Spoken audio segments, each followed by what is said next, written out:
यह दुनिया एक मायाजाल है जिसमें इंसान जी रहा है और मोह जो इंसान लोगों से अपने करीबियों से रखता है, यह सिर्फ एक मायाजाल है और कुछ नहीं। और इसे ही माया कहते हैं जो कि भगवान विष्णु की रचना है।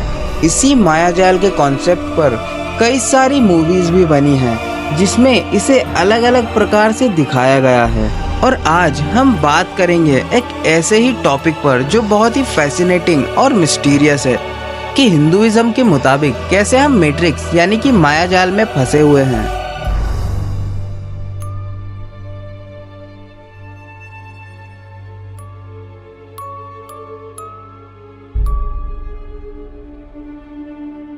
तो शुरू करते हैं। तो आपने द मैट्रिक्स मूवी तो देखी ही होगी। उसमें दिखाया गया है कि हम सब एक वर्चुअल रियलिटी में जी रहे हैं जिसे मैट्रिक्स कहते हैं। हिंदुइज्म में भी एक ऐसा ही कॉन्सेप्ट है जिसे माया कहते हैं। माया का मतलब है इल्यूजन यानी कि भ्रम।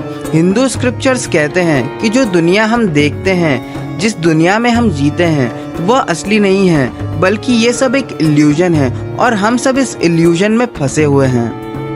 भागवत गीता में कहा गया है कि हम सभी अपने फिजिकल बॉडी को ही अपनी असली पहचान समझते हैं, लेकिन असल में हमारी असली पहचान हमारी आत्मा है, ना कि यह नश्वर शरीर। जैसे एक इंसान पुराने कपड़े बदलता है और नए कपड़े पहनता है, वैसे ही एक आत्मा एक शरीर को छोड़कर दूसरे शरीर में प्रवेश करती है और निरंतर अनंत काल तक वह शरीर बदलते रहती है।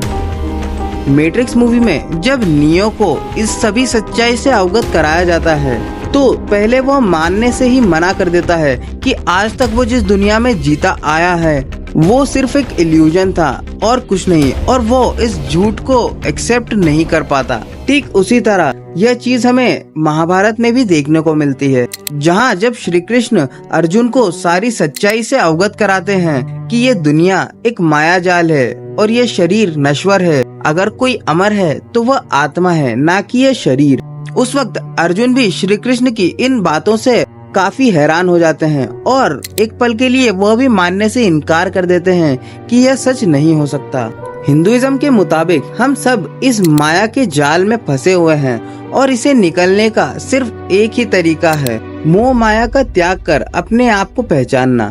जब हम अपने आप को पहचान लेते हैं तब हम इस इल्यूजन से यानी कि इस माया जाल से बाहर आ सकते हैं। इसीलिए जो साधु महात्मा और तपस्वी होते हैं वे भी इस संसार के मोह माया को त्याग कर अपने आप को पहचान कर अपने आप पर विश्वास कर इस माया जाल से बाहर निकलने के रास्ते की ओर चले जाते हैं, क्योंकि बस यही एक तरीका है इस जन्म मृत्यु के चक्र को तोड़कर इस मोह माया के माया जाल से बाहर निकलने का।